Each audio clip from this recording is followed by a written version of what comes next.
crédit photo, Zomba filme les préados devraient passer un moment sympa. Pour les autres, mieux vaut s'abstenir.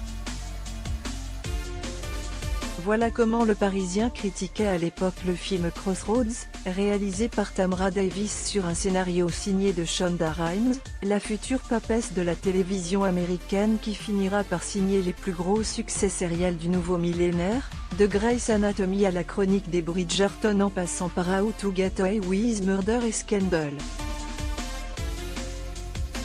En 2002, elle s'attelle à l'écriture d'un long métrage pensé comme une sorte de Thelma et Louise pour la jeune génération. L'histoire ? Celle de trois amies nommées Lucy, Kit et Mimi, qui enterrent dans un jardin public un coffre contenant des symboles de leurs rêves et espoirs alors qu'elles sont enfants.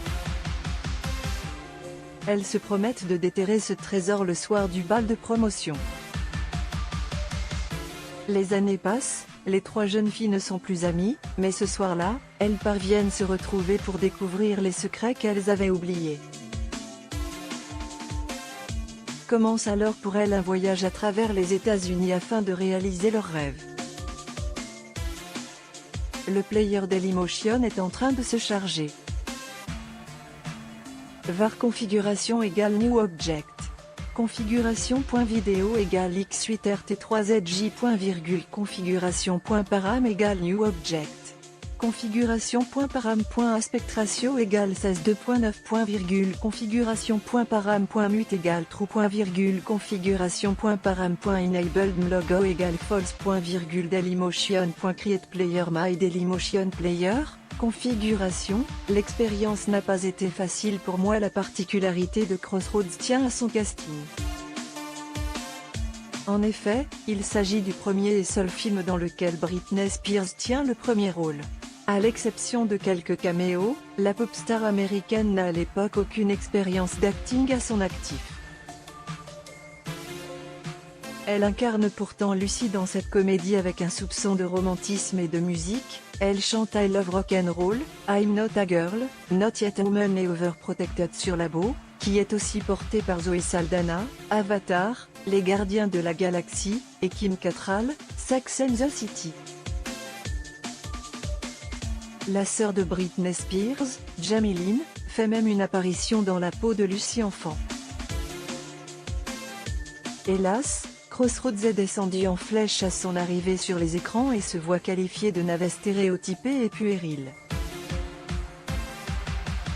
Le film décrochera 4 nominations aux Razzie Awards, les contre-Oscars, en 2002 et Britney Spears héritera du prix de la pire actrice. Ouch!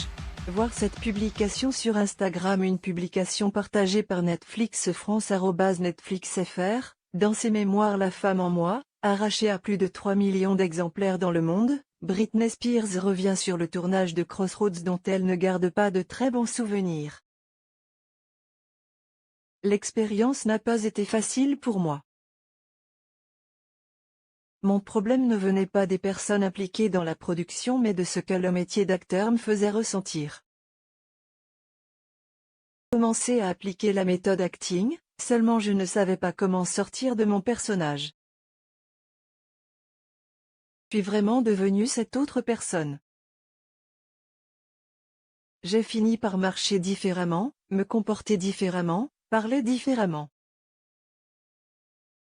J'ai été quelqu'un d'autre pendant des mois. Encore aujourd'hui, je parie que les filles avec qui j'ai tourné ce film se disent qu'elle était un peu excentrique, relate Britney Spears dans son ouvrage. Sans être un succès éclatant, Crossroads rapportera tout de même 61 millions de dollars au box-office mondial. Et son arrivée sur Netflix, en France et dans le monde, pourrait lui valoir un autre statut. La plateforme a officialisé la date où le film rejoindra son catalogue, rendez-vous le 15 février.